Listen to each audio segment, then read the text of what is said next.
chiqamiz. 4-fakt. Serxio Ramos va do'sti Pepe ushbu harakatlari bilan Frank Riberiga hayot juda go'zalligini, har qanday yomon ishlarga aralashmaslikni, aks holda oqibati yomon bo'lishini tushuntirishgan. Riberi shundan keyin odobli va aqlli yigitga aylangan. 3-fakt. Ramos Puyolni hazillashib yerga yiqitgan, lekin hakam negadir unga qizil berib yuborgan. Lekin rostdan men ham tushunmadim nimaga, shunchaki hazil bo'lsa. 2-fakt. 2018-yilgi Chempionlar Ligasi finalida Serxio Ramos birinchi bo'lim zerikarli o'tayotganini bilib, Salah bilan kurash tushishga qaror qilgan va uni o'zbekcha kurash tilida aytganda halol qilib yiqitgan. Lekin afsuski Salah bunga chiday olmay yig'lab maydonni tark etgan. 1-fakt. Eng asosiysi, Ramos El Clasico'lardagi eng odobli futbolchi hisoblanadi.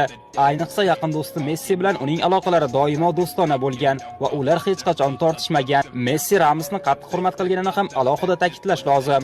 Xo'sh, siz yana qaysi odobli yigitlar haqida bilasiz? Fikringizni kommentariyada yozib qoldiring. Kanalga obuna bo'lish esa esdan chiqmasin.